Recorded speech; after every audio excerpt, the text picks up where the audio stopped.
देखिए आज हम लोग एनसीईआरटी प्रश्नावली 7.2 में है ना क्लास 10th के लिए आ रहे हैं। नियामक ज्यामिति से संबंधित सवाल पूछे जा रहे हैं। सवाल जो आपसे पूछे जा रहे हैं वो नियामक ज्यामिति से संबंधित पूछे जा रहे हैं।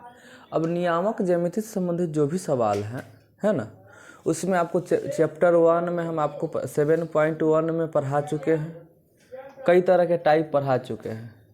ठीक है, 7.3 में कोलिनियर पढ़ा चुके हैं, संरेखी। फिर आपको हम त्रिभुज का क्षेत्रफल निकालना सिखा चुके हैं। अभी जो हम चर्चा कर रहे हैं ये बिल्कुल चल रहा है अंतर विभाजन पर, यानी कि दो बिंदु दिया हुआ है, यानी एक बिंदु होगा x1 y1, दूसरा बिंदु होगा x2 y2। ये दोनों बिंदु को कोई बिंदु C जो है इस तरह से विभाजित करेगा, है ना। अब विभाजन भी दो तरह का होगा, एक अंतर विभाजन, एक बहिर्विभाजन या बाह्य विभाजन। तो बिंदु दो दिया हुआ बिंदु है, एक बिंदु है x1 y1 और दूसरा बिंदु है x2 y2। दोनों को एक तीसरा बिंदु C है। अभी देखिए A और B के अंदर में है, ये अभी अंतर विभाजित कर रहा है। ठीक है, क्या कर रहा है? अंतर विभाजित। जब अंतर विभाजित करेगा तो इसमें क्वेश्चन क्या है? x, y। ठीक है, तब बिंदु C जो इसको अंतर विभाजित करा है दोनों बिंदु को, है ना, किस रेशियो में, किस अनुपात में विभाजित करा? तो m1 अनुपात m2। तो बिंदु C x y के निर्देशांक तो m1 दूर वाला x2 प्लस m2 दूर वाला x1 बटा m1 plus m2, comma m1 y2 plus m2 y1 बटा m1 प्लस m2। ये इसका फॉर्मूला है। और आपसे क्वेश्चन ही पूछा गया है कि उस बिंदु के निर्देशांक ज्ञात कीजिए जो बिंदुओं -1,7 और 4,-3 को मिलाने वाले रेखाखंड को 2:3 के अनुपात में विभाजित करता है। सिंपल है।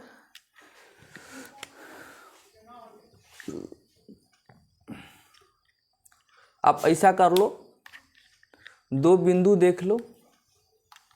एक बिंदु आपके पास है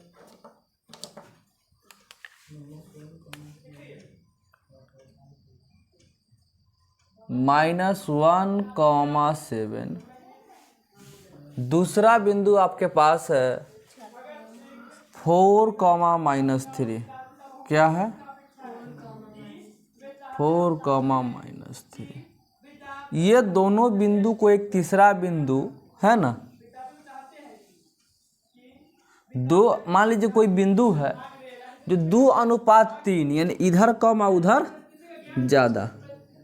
कोई बिंदु है, मान लेते हैं इसका नाम रख लेते हैं A, इसका नाम रख लेते हैं। तो तीसरा बिंदु होगा C जिसके निर्देशांक x, y होंगे। इसको किस अनुपात में बांटता है? 2:3। यही ना आप पहले से जानते हो, है ना। x y के निर्देशांक निकालने के m1 x2 plus m2 x1 बटा m1 प्लस m2। इसी फार्मूला का यूज करो। सबसे पहले इसको मानो x1, y1, इसको x2, y2। ये तुम्हारा हुआ m1 और ये हुआ m2। अब आपको निकालना क्या है? बिंदु C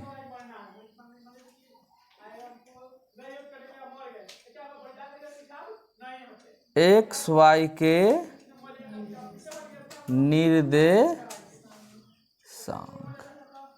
बिंदु C x y के निर्देशांक क्या हो जाएगा? m1 x2, यही ना फॉर्मूला, यही ना कह रहा था, m1 x2 plus m2 x1 बटा में m1 plus m2, comma m1 y2 plus m2y1 बटा में m1 प्लस m2। ठीक है, इसी फार्मूला का उपयोग करके आप लोग सवाल जल्दी से जल्दी बनाइए। ठीक है,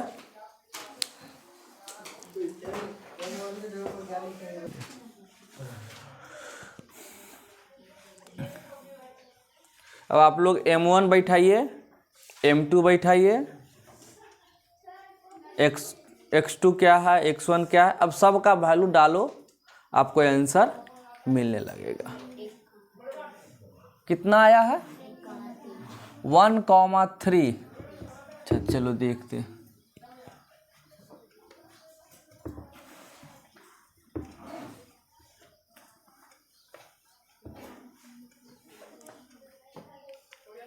देखते हैं m1 का वैल्यू कितना, ये बताओ हमको। 2। चलो हम पहले लिख ही लेते हैं। और x2 का वैल्यू 4। m2 का वैल्यू, x1 का वैल्यू है ना। चलो और तो कुछ नहीं चाहिए इसको, इसमें। हाँ अब y वाला में आता है।